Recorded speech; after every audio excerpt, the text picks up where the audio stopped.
Welcome to another episode of The Brand Called You, a podcast and podcast show that brings you leadership lessons, knowledge, experience, and wisdom from hundreds of successful individuals from around the world. I am your host, Ashutosh Garg, and today I'm delighted to welcome a very accomplished social entrepreneur from Washington, D.C., USA, Mr. Roshan Paul. Roshan, welcome to the show. Thank you so much, Ashutosh. It's a pleasure and a delight to be here. Thank you. Roshan is the co-founder of the Amani Institute, which is supporting social impact leaders. He's an adjunct faculty of the Lynn University. He's been recognized, awarded, and felicitated globally. And all of you know I am very partial to authors. He's an author and he's written a book titled Such a Lot of World. And I think the second book is Your World Begins at No. So, Roshan, let's talk about Amani Institute. Tell me about what you do here. Great, thank you, Ashutosh. And just to clarify, it's the second book is Your Work Begins at No. Just most recently released a third book called The New Reason to Work, just a couple of months ago. So Amani Institute is an organization that I co-founded about 11 years ago. And what it's dedicated to is helping as many people as possible build meaningful careers in social impact. So the idea is that all around the world, more and more people want to make a difference with their life, with their career. They're no longer content to just make money. They want to make an impact as well. But they don't know how to. It's not that obvious to people. How do I break into social impact? How do I make a difference in my career? And so what Amani Institute does is to help people to do that, to understand the skills and the knowledge and the experiences they need to move into meaningful careers. And so we've been doing that for the last decade all around the world. From Africa, we started in Nairobi in Kenya, then moved to Brazil, and then in 2017 we expanded to India as well and have been there since then. But we actually run projects in every continent all around the world, but we're an emerging markets headquartered organization. So before I go further, Roshan, can you give me examples of some of the projects you're running? Absolutely. So the flagship program that we are known for is our postgraduate certificate in social innovation management. So think of it as an alternative master's kind of program. It's open to anyone in the world from any background to do. It was happening in person and hybrid prior to the pandemic, and now it's entirely virtual, though we're hoping in the next year to go back to doing a hybrid version as well. That program has had about 600 people from more than 70 countries come through it.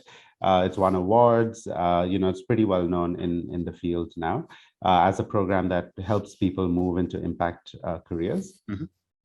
A second program we do is more targeting small businesses. So the idea is that the biggest constraint to growth for small businesses is middle management talent. And if we can unlock the potential of middle managers, then we can really help small businesses grow, which then in turn helps the economy grow much more than anything else. So again, it's a program we launched in Africa that has then scaled up to India.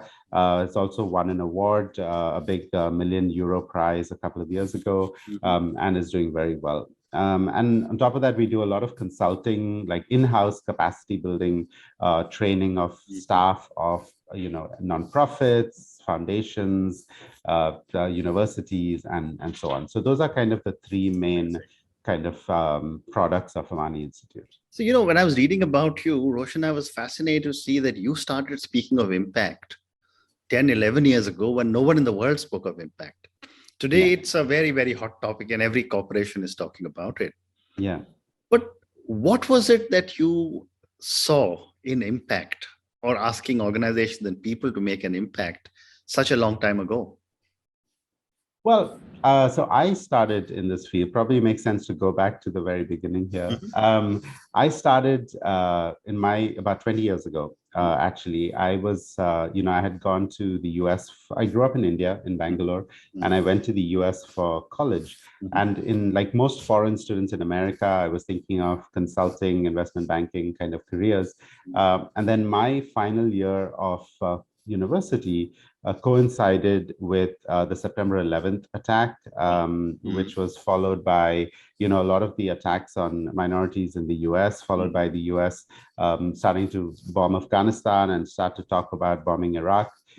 Meanwhile, in India, we had the terrorist attack on the Parliament building, followed by the riots in Gujarat. And all of that happened in my final year of university. And so it seemed like the two countries I knew best at the time, India and the US, seemed to be on fire. And I was thinking, what good can I do going back to going to a consulting firm, helping an oil company or insurance company become more profitable when there seemed to be other things that needed to be a better uses of my time. And so it was a recession in 2002. And so everyone thought I was crazy when I turned down a very prestigious opportunity with a consulting firm to actually move back to India and start working for a nonprofit, an NGO for very low salary at the time. Everyone thought I was crazy. 10 years passed. I built my career in social entrepreneurship. I was now working for a well-known global NGO, traveling around the world, giving talks in major universities and so on. And the same people who thought I was crazy were now coming to me and saying, hey, like this social impact career, I want one. I'm kind of bored in my corporate life. I want to do something more fulfilling. So people were starting to ask those questions. At the same time, employers that I was talking to were saying that, even the best universities were not preparing people for their organizations, and they needed a different way, a different set of skills to translate into social impact. And so putting those two things together, I felt like there was an opportunity to, bring what I had learned in building a career and impact. I met a woman from Argentina who had a very different life story than me, but had come to similar questions and conclusions. Who was also passionate about helping people build meaningful careers. And so together we decided to start a new organization that would, help people to move into social impact careers. So we kind of saw this trend happening for a while. And then about 2 or 3 years after we started the organization, it really took off. The effects of the 2008 global recession and things like that really brought about this big impact or this big interest in people to want to do something meaningful with their careers as well. And that's, I think, how the journey went. Amazing, amazing. So let me switch gears and ask you a question from a business management perspective. All right.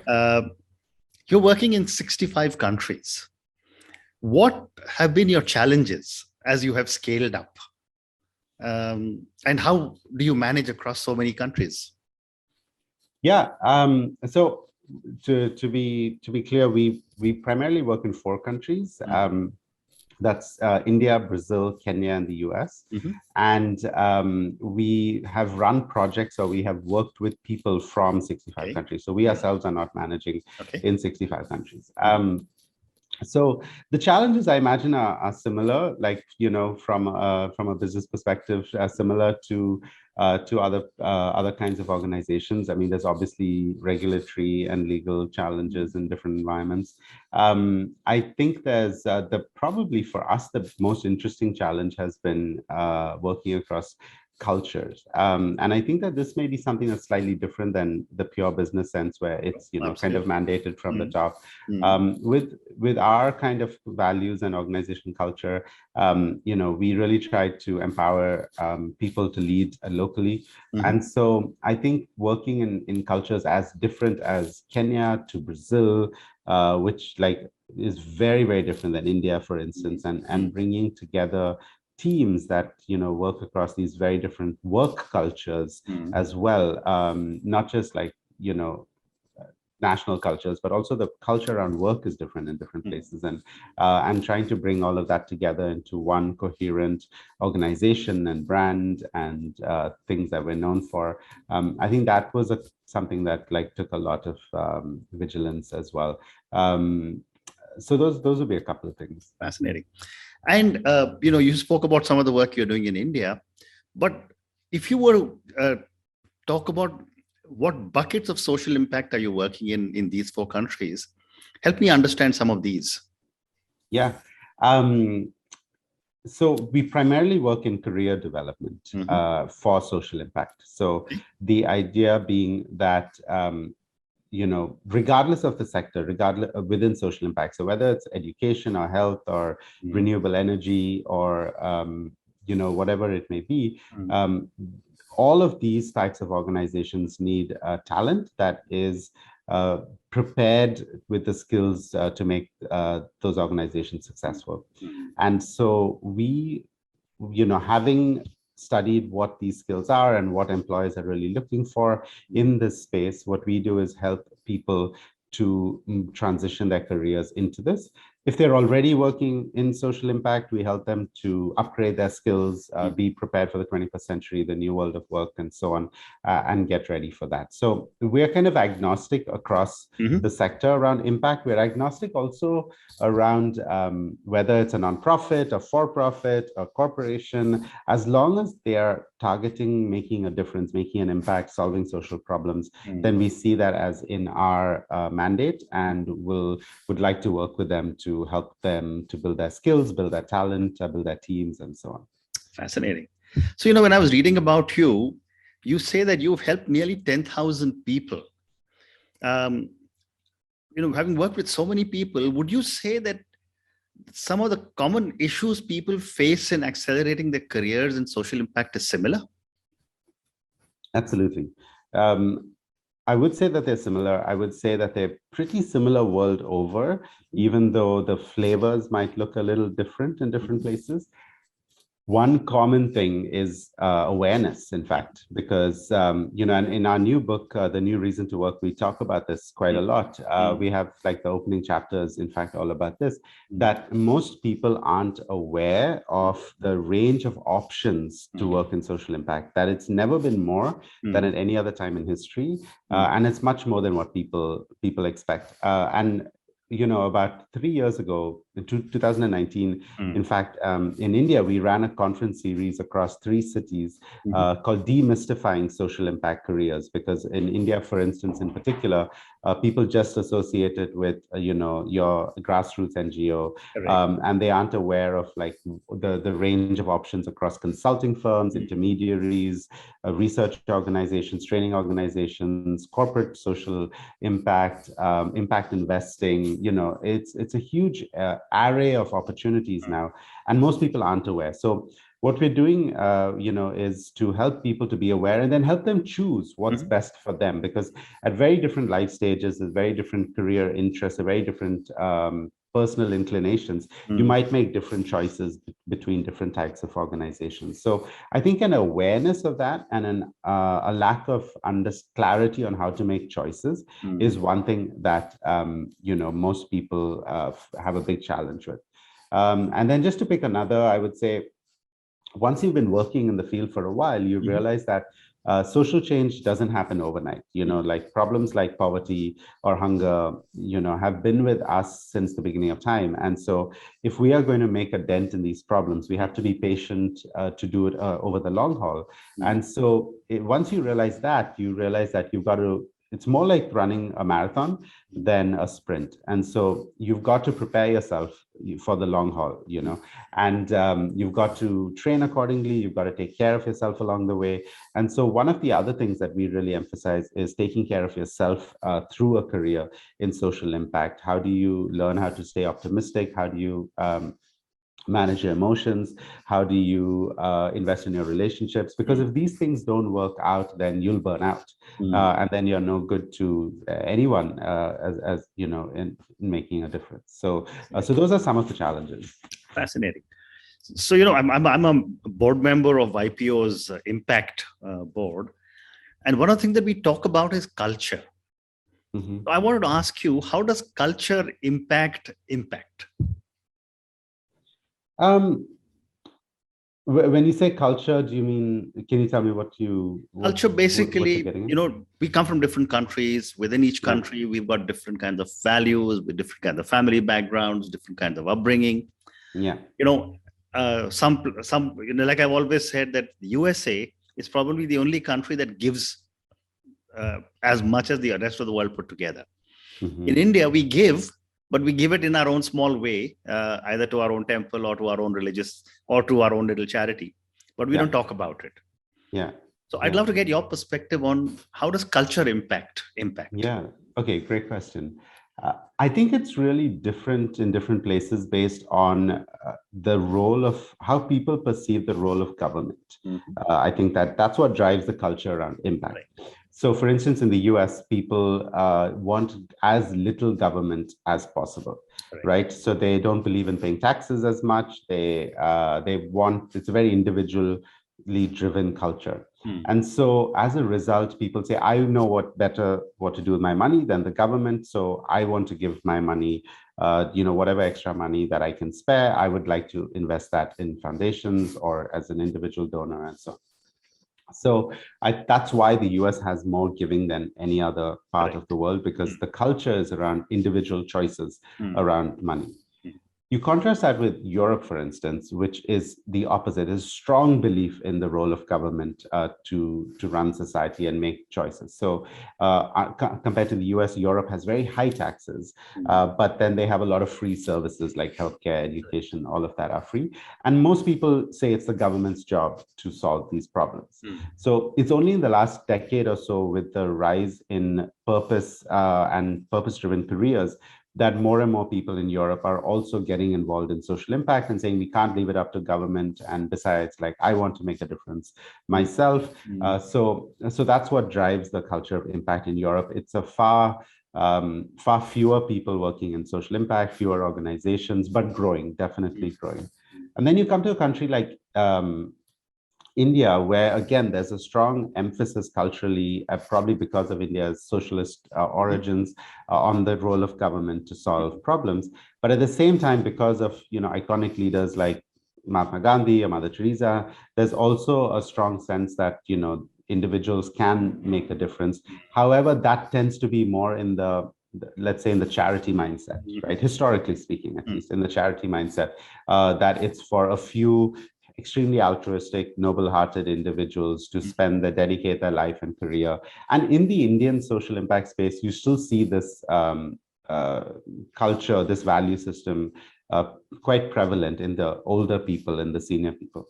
But India is changing dramatically in this arena, as more and more young peoples, millennials, Gen Zs, are like their counterparts in the West and other places, are being motivated and driven to make an impact. And so we're seeing now the rise of social enterprises, social businesses, companies that are starting from the beginning with a more social, angle. That's rising quite fast in India, and that's pushing a lot of people into the sector in a different way than, let's say, their parents or their grandparents would have understood it.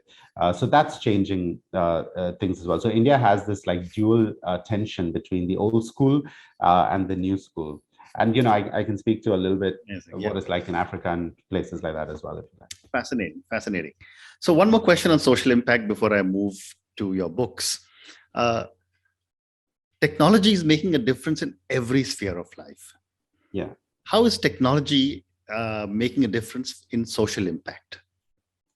This is a great question, actually, because I think technology is dramatically changing social impact, and it's not changing it at all at the same time. So I would say, technology is changing social impact the way it's changing all of our lives in general, right? There's new products and new platforms that even social impact organizations are trying to see how they can use to drive their missions. So for instance, blockchain for social impact, artificial intelligence for social impact. There's, I believe, recently even a new social impact cryptocurrency that's come out. Organizations like the National Geographic and others are using, virtual reality, augmented reality, things like that to drive social impact. And then, of course, there's the, ubiquitous smartphone and, so many organizations running their programs through that. A lot of social impact, let's say in India or Brazil or Kenya, happens over WhatsApp, whereas that probably wouldn't have happened a few years ago. So I think that it's quite prevalent, but it's not prevalent any differently than it is for everything else in society as well. So in that sense, it's tracking what's happening in the rest of society. Where I feel it's different a bit is that it's also not shaping impact, because at the core of the day, Mm. Sorry, at the end of the day, social impact is about changing human behavior. Correct. We used to behave in one way Mm. and it wasn't serving us, and we need to change how we behave. And technology sometimes, and particularly the technology evangelist types, they feel sometimes that if we create the best new product or app or whatever it is, that will solve the problem. But Mm. that won't solve the problem by itself. Mm. It's You've got to look at what's the behavior change that product or app or technology Mhm. is going to create. So in that sense, the technology is just the first step, and you've got to understand and monitor and measure the impact by seeing how people's behavior changes on the ground. That helps us to move towards solving the problem, and that's always been the case. That's much more akin to anthropology, than it is to technology. Mm. So the role technology has a massive and important role to play, but by itself, it's not the answer. It's got to be paired with behavioral change and understanding that, and that goes back, obviously, That's that goes to the roots of it. fascinating.